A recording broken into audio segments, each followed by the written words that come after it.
बातम्या आहेत करोनाबद्दलच्या।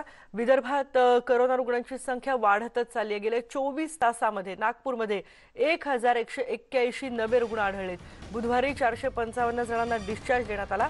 कालच्या दिवसामध्ये नागपूरमध्ये करोनाचे 10 रुग्ण दगावलेत। राज्याच्या उपराजधानीमध्ये सध्या 7184 ऍक्टिव्ह रुग्ण आहेत। आपल्याला माहिती आहे विदर्भातच बऱ्यापैकी ही संख्या वाढत चालली आहे।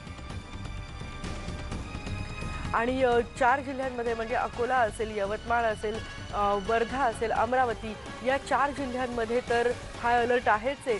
पण त्याचबरोबर नागपूरमध्ये सुद्धा भरपूर संख्या वाढते आणि ही संख्या केवळ काही पटींमध्ये वाढते असं नाही, तर संख्या हॉस्पिटलमध्ये दाखल होणाऱ्यांची संख्या यामध्ये भरपूर भर पडते आणि म्हणूनच विदर्भ मधल्या रहिवाशांना आता अधिक काळजी घेणं गरजेचं आहे। विशेषतः नागपूरमध्ये जे राहत आहेत त्यांनी आणखी काळजी घेतली पाहिजे। जर गरज नसेल तर खरोखरच घराबाहेर पडू नका।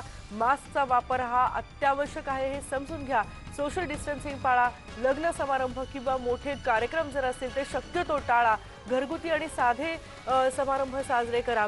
अशा अनेक सूचना प्रशासनाकडून दिल्या जात आहेत आणि याचं कृपया पालन करा। कारण करोना जर पुन्हा पसरला तर त्याला फक्त आपणच जबाबदार असणार आहोत। ते टाळणं आपल्या हातात आहे। त्यामुळे बाजारपेठांमधली गर्दी असेल, सण समारंभाच्या निमित्तानं होणारी रस्त्यांवरची गर्दी असेल, ही टाळणं आपल्या हातात आहे। आपल्या सोबत आहेत आमचे प्रतिनिधी तुषार कोहळे। तुषार, संख्या वाढतीये नागपूरमधली, विशेषतः उपाययोजना केल्या जात असतील प्रशासनाकडून, पण त्याचं गांभीर्यानं पालन केलं जातंय का? कारवाई केली जाते का मग प्रशासनाकडून? जर का बघायचं झालं तर नागरिक गंभीर नसल्याचं एकदा पाहायला मिळत आहे। कालच महापौराने एका हेल्थ क्लबवर कारवाई केली। तिथली क्षमता ही 60ची असताना तिथं साधारण 150च्या वर लोक जमलेले होते।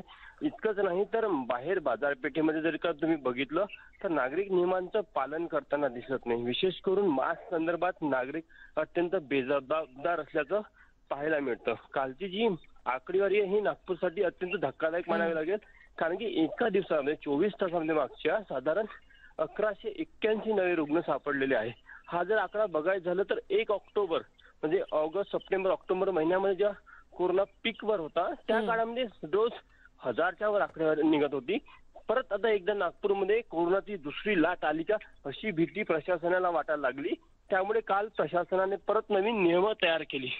त्यामध्ये जलतरण असेल किंवा ग्रंथालय असेल यावर बंदी लावण्यात आली। तिथे बंद ठेवण्याचा निर्णय घेतला। यासोबतच 2 दिवसाआधीच जी बैठक झाली त्या बैठकीमध्ये आठवडी बाजार असेल ते बंद करण्यात आलेले होते। शाळा, कॉलेजेस, महाविद्यालय, शिकवणी क्लास बंद करण्यात आलेले होते। आता हे सगळे नियम सक्तीने लागू करण्याचे आदेश प्रशासनाला महानगरपालिकेकडून देण्यात आलेले आहे।